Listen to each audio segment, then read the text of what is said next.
You know, we all run into those tough times that we get into, but what I want you to do from now on is to look at all the good stuff that you have to work with. And what I mean by that is this. Imagine winning the lottery, but you never go down to the office to claim your prize. Imagine spending all the time, energy, and money to climb Mount Everest, but 10 feet before you get to the top, you turn around and go home. Imagine painting a masterpiece, and instead of sharing it with the world, you hide it in your basement. This is the way so much of our talent and ability is. It goes undiscovered, unclaimed, unused. And I think the key to moving your life forward, moving your communities forward, is not to reinvent yourself every day. It's to take the great stuff you've already got laying just below the surface and learning how to use that more every day. Now, I think when you ask people off the street, do you have talent, do you have ability? People say, well, yeah, sure, yep, I do. And it's about with that level of enthusiasm. That's not what I'm talking about, all right? When you appreciate something, you recognize it, you're aware of it, but when you understand something, it drives your decisions. It gets you excited, it ignites those fires inside. But I learned this lesson firsthand when our first daughter was born. My wife made a decision for our family that she would breastfeed. And anyone who's been through this experience, anybody who knows somebody who's been through this experience, you know that this is a sacrifice that is made. A sacrifice of time, sacrifice of energy, but a sacrifice especially of comfort. And I'd watch my wife go through this, especially the first couple of weeks, and I would thank the Creator I was built a man.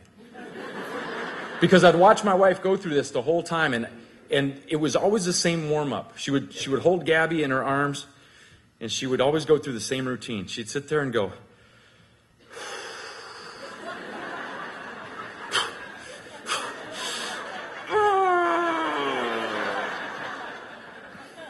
now I'd watch this from the back corner of the room and go, ooh, that looks like it hurts.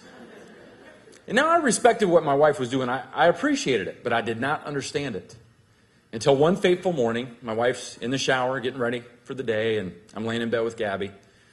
My shirt's off.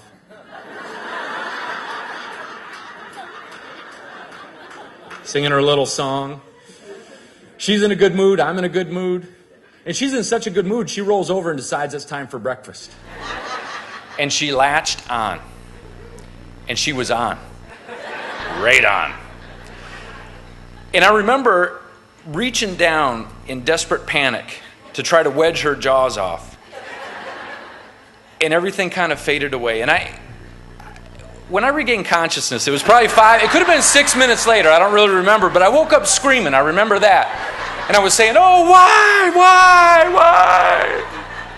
And I remember reaching down with my thumb and wedged her gums off. And if you've ever brought home a brand new pickle jar and that first twist, you hear that seal is broken? I looked down at the crumpled mess that was the left side of my chest as a tear rolled out of my eye.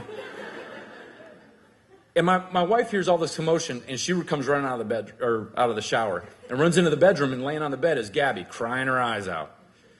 Right next to her is me, crying my eyes out. But I tell you what, my whole perspective changed. I didn't just appreciate what she was doing, I understood it just a little bit more. And if you think about your own life, we work that way as human beings. Sometimes we are so stubborn and resist change until we run smack into it, until we break through it. And look at the parts of your life that you would not have chosen, the tough times that you've been through, the struggles that you've endured. And I asked you to look back at those times and really pull out those lessons of what you learned. That's how wisdom is gained. And too often we write that off and we don't realize how much we have to work with. All the good stuff, all your education, your skills, your training, your life experience, things that you've seen in the work that you've done.